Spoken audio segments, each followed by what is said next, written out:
Fala pessoal, como vai? Tudo bem?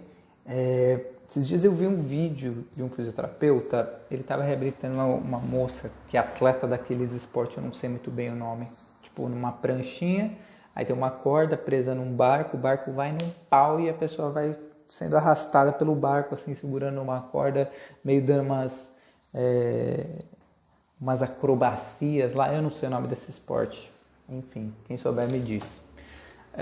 Mas o cara estava reabilitando uma moça desse esporte e aí na clínica dele ele estabeleceu em tese, né, as mesmas demandas que tem lá no barco e aí obviamente tem uma ideia de transferir aquilo que foi praticado lá na clínica de reabilitação para o contexto específico em questão, né, que era o esporte lá.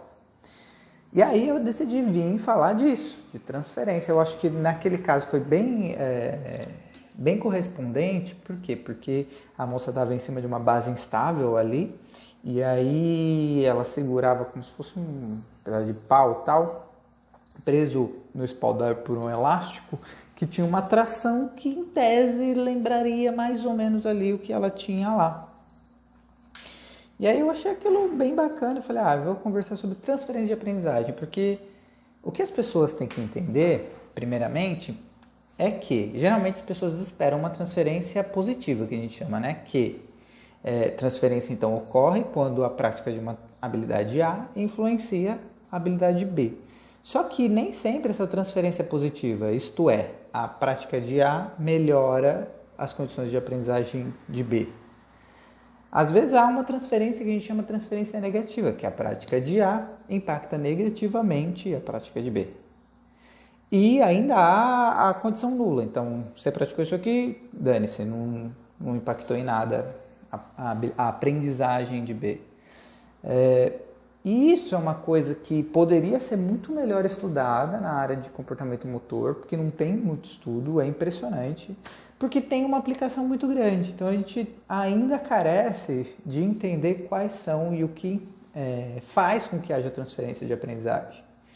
Mas do que se sabe, e aí eu vim conversar com vocês isso, para que a gente não dê uma de Sr. Miyagi no filme Karate Kid, que ele fica limpando o carro e espera-se que essa aprendizagem transfira para a aprendizagem, sei lá, de você se esquivar de um soco.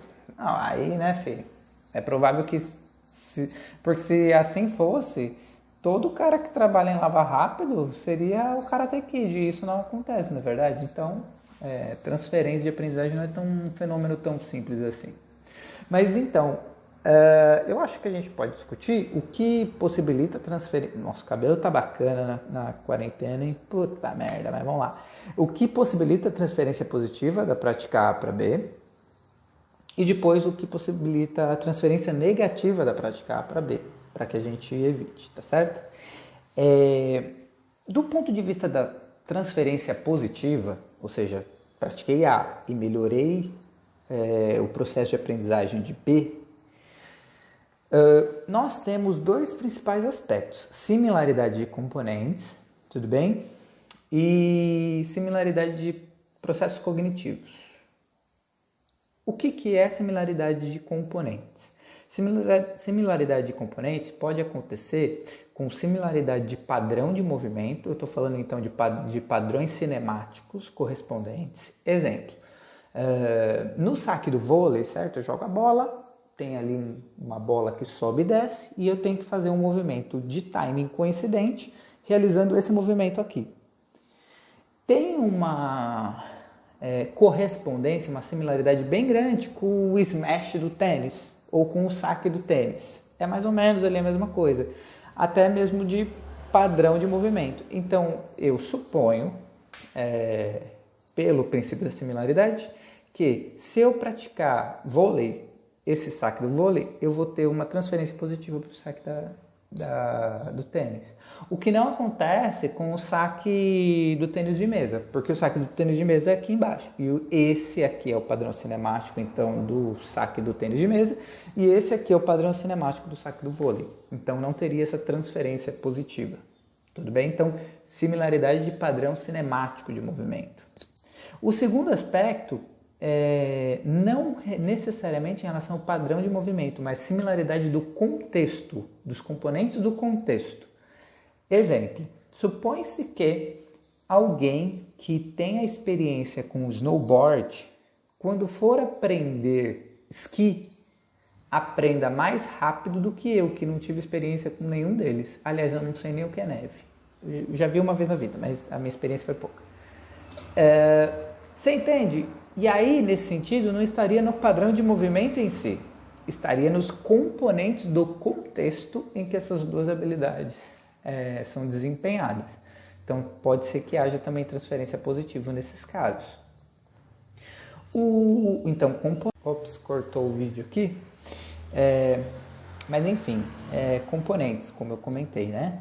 Transferência de componentes. Você pode transferir componentes relativos ao padrão de movimento e você pode transferir relativo ao componente no sentido dos componentes do contexto.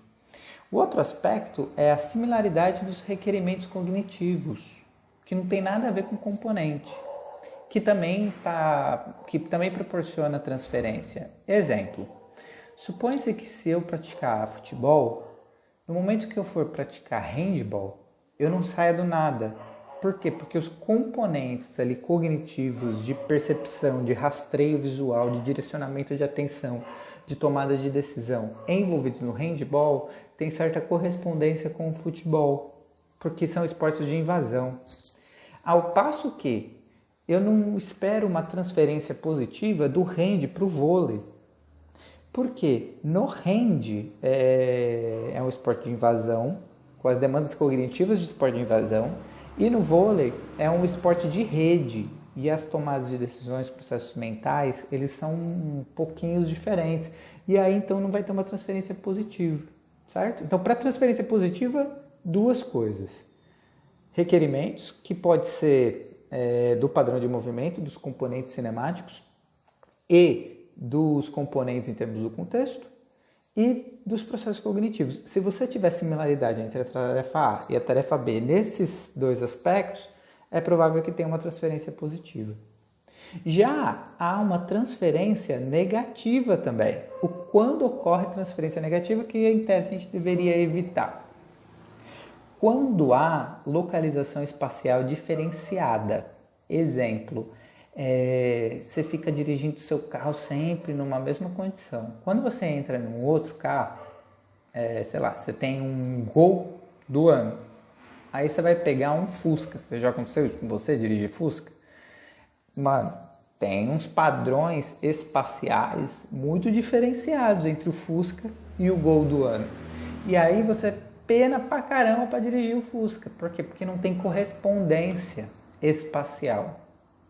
Então, a transferência de A para B faz com que, quando eu for praticar a habilidade B, eu tenha que me reorganizar, e aí isso atrasa o processo de aprendizagem. Um outro aspecto é o timing, a estrutura de timing dentre os elementos de uma determinada habilidade. Exemplo, no vôlei tem a cortada. Quando o cara aprende aquela desgraça daquela cortada chamada, né, o movimento que precede a cortada, errado, é muito difícil ele desaprender. Por quê? Porque ele adquire um padrão de timing entre os elementos que é difícil, então tem uma transferência negativa. O mesmo acontece com passos de dança, por exemplo. O cara, tem um padrão de movimento mais rápido e depois ele tem que deixar isso mais lento. Porque essa questão de timing, se não tiver correspondência, pode gerar transferência negativa. Tudo bem? É isso. Então, fiquem bastante atentos para saber se a prática que você está propondo vai ter transferência positiva. Se você tiver tendo a similaridade nesses dois aspectos, componentes, seja do padrão de movimento contexto, e dos processos cognitivos relacionados às duas habilidades. E evite não correspondência em termos de localização espacial e em termos de timing entre os elementos de uma determinada habilidade motora, para você favorecer essa transferência adequada durante a prática.